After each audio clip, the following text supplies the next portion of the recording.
Hello to my beautiful family of light. Yes, that means you. My name is Claudia, and I'm happy to have you here.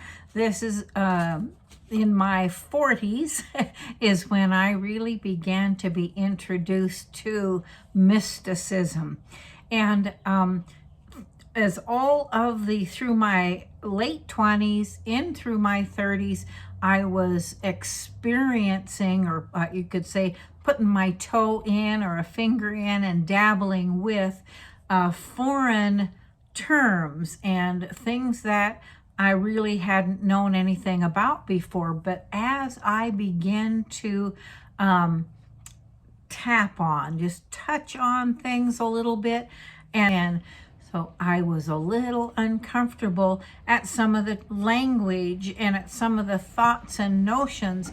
But what it was beginning to do was beginning to expand my mind into a God, a universe that was without limits. It was venturing into a world of possibilities, and it began to make sense to me that our creator, our Father, Mother, God, who put this planet together, who put us together, who was giving people inspirations to do things like send rockets with people in it to the moon, fuels and alternative ways of sources of having electricity or power were coming in. I mean, all of these things were coming from inspired thought. So we're growing in technology and science and food technology. There's hydroponic gardens and all kinds of things going on the planet. For me, it was more about mysticism and putting my toe in there. And in 1990, he sat on a cloud, visited with a discarnate entity that was a deceased family member. And there's more to that story too. And I was given a set of instructions that, and taking it all in like this was the most natural thing that could possibly happen to anybody, right?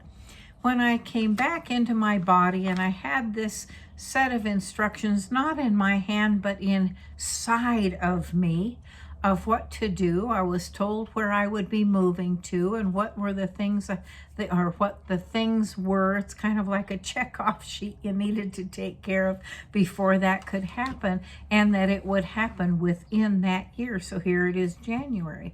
And so when I came back into my body after being out there on a cloud, and I realized today, and I did within a short period of time realize that that was the soul or the spirit of me that inhabits this form, the part of me that's connected with source.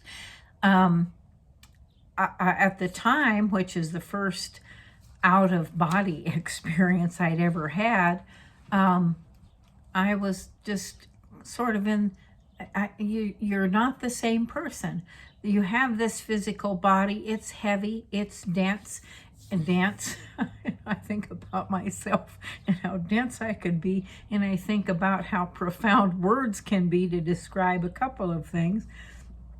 But this is a dense carbon-based unit, and the soul is ethereal. It's light, I'm not even sure it's a gaseous material, but I could see myself in almost a misty, cloud-like, but it was me. And it took me the day of being disconnected completely. I was reintegrating myself back in after being separated. And that night, my head hit the pillow, and I'm like, yeah, right, I'm really going to take off and go somewhere. And this face came right out of the ethers and got this close to me and said, "You're not listening to me." And I just very calmly said, "I got every word." With that experience and many more that came, when my mother passed, I had quite an experience of taking her to the other side. I had a brother pass and found him where, because he didn't know where to go, he was nowhere, in a dark place. The soul just didn't think that it needed to go to hell, even though he had been taught that his religion taught that if you commit suicide, that's where you go to hell. Well, he knew he was a good person. And so I began, my thoughts began to shift to, we are souls having this experience and here on the earth. And I didn't know exactly what that was all about or why, but I also knew, because when I found that brother who had committed suicide, he put his hands on his hips and he said, well, there you are, I've been waiting for you. My friends, that has to be by agreement. And as soon as it took me a little bit of time, I took care of business while I was there with him and got him crossed over. But what I'm saying to you and suggesting is that because I've had personal experiences, many, many more since then, of the divine at work in my life, I understand that you are a divine soul, a divine being who is here because you have work to do. So in the meantime, hey, take those deep breaths often during the day.